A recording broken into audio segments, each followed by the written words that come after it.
Good morning everyone, कैसे हैं आप सभी। Welcome to my YouTube channel Rafael Educational hub.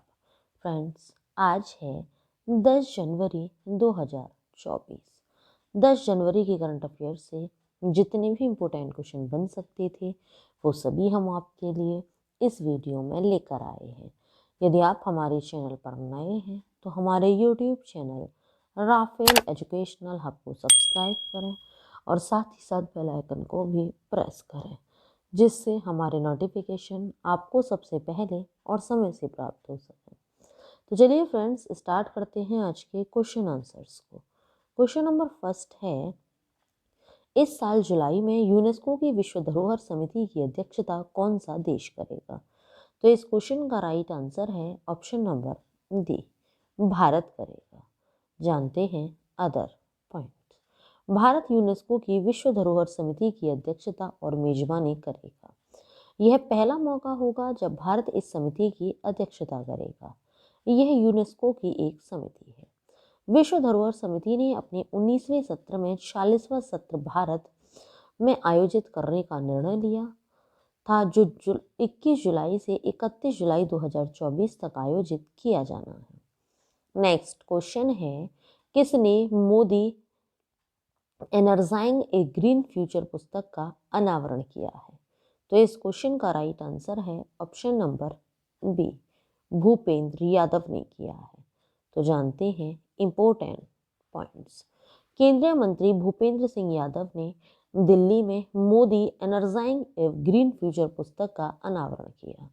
Doctor Shyama Prasad Mukherjee research foundation के सहयोग से पेंटागन प्रेस द्वारा प्रकाशित पुस्तक में प्रतिष्ठित निर्णय निर्माताओं और विशेषज्ञों की अंतर्दृष्टि शामिल है, जिसमें पीएम मोदी के पर्यावरण नेतृत्व और भारत की हरित पहल का विश्लेषण किया गया है। नेक्स्ट क्वेश्चन है, हाल ही में किसने लैंगिक हिंसा से निपटने पर कार्यशाला का उद्घाटन किया है।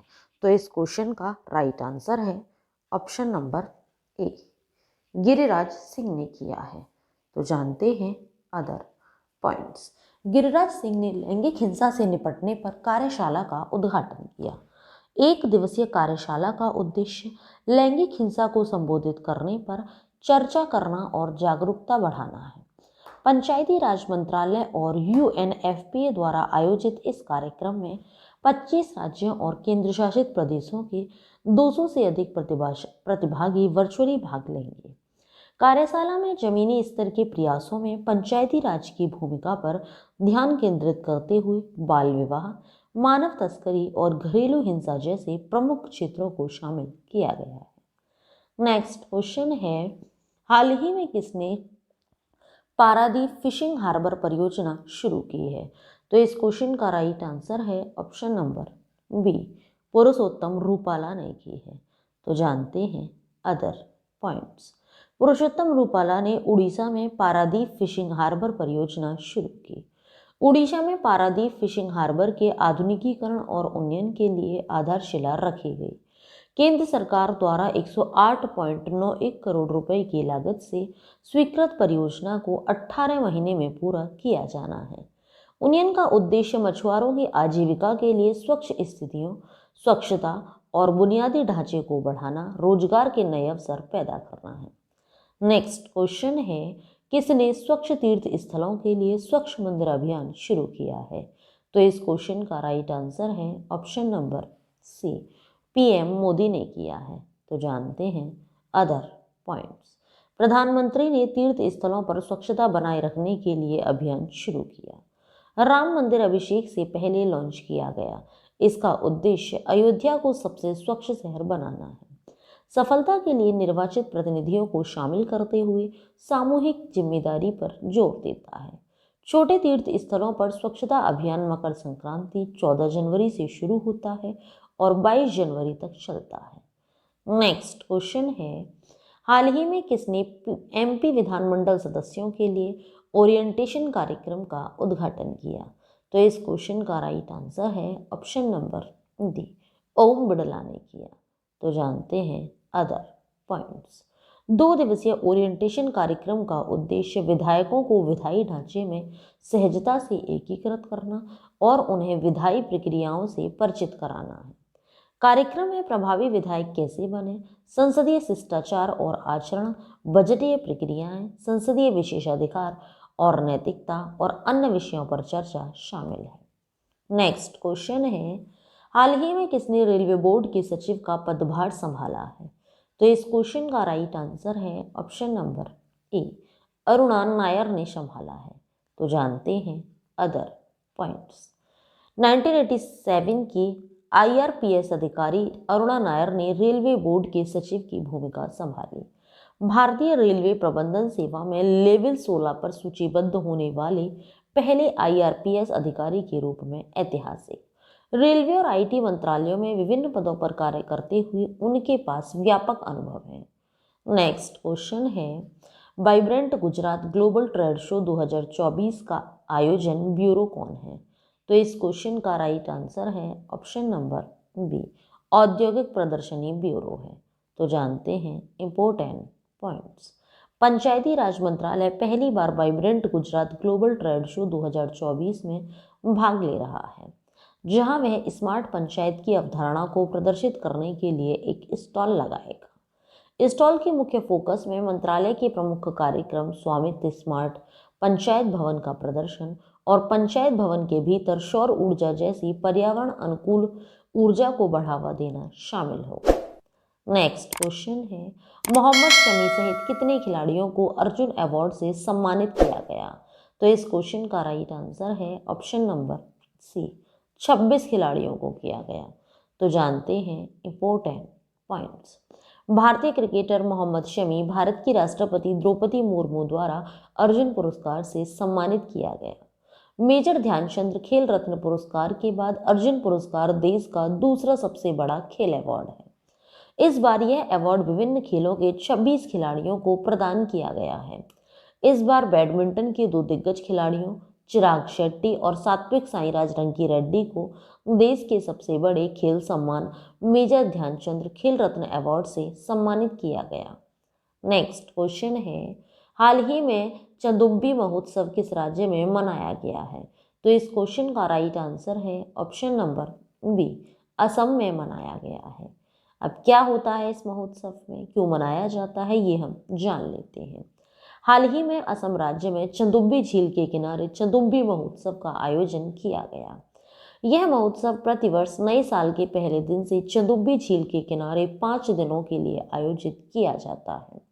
चंदुब्बी महोत्सव का मुख्य उद्देश्य असम के इस जैव विविधता हॉटस्पॉट में इको टूरिज्म को बढ़ावा देना है। नेक्स्ट क्वेश्चन है, एलिजाबेथ बोर्न किस देश की प्रधानमंत्री थी जिन्होंने हाल ही में इस्तीफा दिया है?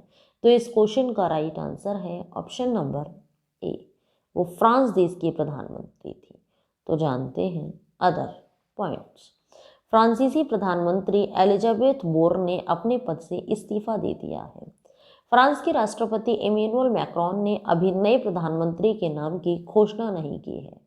एलिजाबेथ बोर्न 62 वर्ष की आयु में प्रधानमंत्री बनने वाली केवल दूसरी महिला थी। बोर्न की जगह लेने वाले संभावित उम्मीदवारों में 34 वर्षीय शिक्षा मंत्री गैब्रियल अटाल और 37 वर्षीय रक्षा मंत्री सेबेस्टियन लेकोर्नू का नाम शामिल है। नेक्स्ट क्वेश्चन है, किस राज्य सरकार ने SC या ST छात्रों के लिए योगश्री योजना शुरू की है? तो इस क्वेश्चन का राइट आंसर है ऑप्शन नंबर डी, पश्चिम बंगाल सरकार ने शुरू की है। अब क्या है योगश्री योजना में, ये जान लेते हैं। पश्चिम बंगाल की मुख्यमंत्री ममता बनर्जी ने हाल ही में योगश्री नामक एक व्यापक सामाजिक कल्याण योजना शुरू की है। इस पहल का उद्देश्य पश्चिम बंगाल में अनुसूचित जाति और अनुसूचित जनजाति के छात्रों के लिए मुफ्त प्रशिक्षण मॉड्यूल प्रदान करना है, विशेष रूप से प्रवेश और प्रतिस्पर्धी परीक्षाओं को लक्षित करना। यह कदम लोकसभा चुनाव से पहले उठाया गया है, जो शैक्षिक सशक्तिकरण के प्रति सरकार की प्रतिबद्धता को दर्शाता है। नेक्स्ट क्वेश्चन है, फोनपे ने अंतर्राष्ट्रीय भुगतान प्रभाग के लिए किसको CEO नियुक्त किया है? तो इस क्वेश्चन का राइट आंसर है ऑप्शन नंबर बी, रितेश पै को नियुक्त किया है। तो जानते हैं अदर पॉइंट्स। वॉलमार्ट के स्वामित्व वाली फिनटेक फर्म फोनपे ने रितेश पै को अपने अंतर्राष्ट्रीय भुगतान व्यवसाय का मुख्य कार्यकारी अधिकारी नियुक्त किया है। यह विकास यूनिफाइड पेमेंट्स इंटरफेस को वैश्वीकृत करने की भारत की महत्वाकांक्षा के अनुरूप है, जो जापान, सिंगापुर, संयुक्त अरब अमीरात, फ्रांस और यूनाइटेड किंगडम जैसे देशों की रुचि को आकर्षित करता है। डिजिटल भुगतान क्षेत्र में एक सिद्ध ट्रैक रिकॉर्ड के साथ रितेश पै अपनी नई भूमिका में समृद्ध अनुभव लेकर आए हैं। उनकी विशेषज्ञता नवोन्मेषी समाधान लॉन्च करने और वैश्विक स्तर पर रणनीतिक व्यापार साझेदारी की संरचना करने में निहित है। नेक्स्ट क्वेश्चन है, प्रवासी भारतीय दिवस कब मनाया जाता है? तो इस क्वेश्चन का राइट आंसर है ऑप्शन नंबर ए, 9 जनवरी को मनाया जाता है। यह दिन क्यों मनाया जाता है, ये हम जान लेते हैं। देश के विकास में भारतवंशियों के योगदान पर गौरवान्वित होने के लिए हर साल 9 जनवरी को प्रवासी भारतीय दिवस मनाया जाता है। दरअसल विदेशों में भारत का मान बढ़ाने वाले तमाम लोगों का सम्मान करने के लिए यह दिवस मनाया जाता है। उनकी उपलब्धियों को इस दिन सम्मान दिया जाता है और उन्हें पुरस्कृत किया जाता है। यह दिवस महात्मा गांधी से भी जुड़ा हुआ है। अब कैसे जुड़ा हुआ है? क्योंकि 9 जनवरी को महात्मा गांधी साउथ अफ्रीका से इंडिया आए थे। नेक्स्ट क्वेश्चन है और आज की वीडियो का लास्ट क्वेश्चन भी है, जर्मनी के दिग्गज फुटबॉलर फ्रांज बेकनबाउर का कितने वर्ष की आयु में निधन हो गया है? तो इस क्वेश्चन का राइट आंसर है ऑप्शन नंबर ए, 78 वर्ष की आयु में निधन हो गया है। तो जानते हैं इनसे रिलेटेड अदर पॉइंट्स। विश्व कप विजेता जर्मन और बायर्न म्यूनिख के महान खिलाड़ी फ्रांज बेकनबाउर का 78 वर्ष की आयु में निधन हो गया है। एक खिलाड़ी और एक प्रबंधक के रूप में फीफा विश्व कप जीतने वाले केवल 3 पुरुषों में से एक फ्रांज बेकनबाउर का 78 वर्ष की आयु में निधन हो गया है। सितंबर 1945 में गिस्लिंग म्यूनिख में जन्मे फ्रांज बेकनबाउर 1860 के म्यूनिख के प्रशंसक के रूप में बड़े हुए। फुटबॉल के साथ उनकी यात्रा बायर्न की युवा टीम में शुरू हुई। उन्होंने 1964 में एक वामपंथी खिलाड़ी के रूप में अपनी शुरुआत की। बायर्न के पहले के संघर्षों के बावजूद बेकेनबाउर की बहुमुखी प्रतिभा और नेतृत्व ने उन्हें आगे बढ़ते देखा। 1968 से 69 में अपना पहला बुंडेसलीगा खिताब जीता। तो ये था फ्रेंड्स आज का हमारा वीडियो। आप सभी को हमारा वीडियो कैसा लगा हमें नीचे कमेंट बॉक्स में कमेंट करके ज़रूर बताएं। यदि आप सभी को हमारा वीडियो अच्छा लगा हो, यूज़फुल लगा हो, तो हमारे वीडियो को लाइक करें और ज़्यादा से ज़्यादा लोगों को शेयर भी करें। यदि आप सभी लोगों ने करंट अफेयर के प्रीवियस वीडियो नहीं देखे हैं तो नीचे डिस्क्रिप्शन में लिंक दिया हुआ है, आप हमारे दिए हुए लिंक पर क्लिक करके करंट अफेयर के प्रीवियस वीडियो देख सकते हैं। ये वीडियोस आप सभी के लिए हर एग्ज़ाम की दृष्टि से काफ़ी यूज़फुल भी है। Thanks for watching video friends.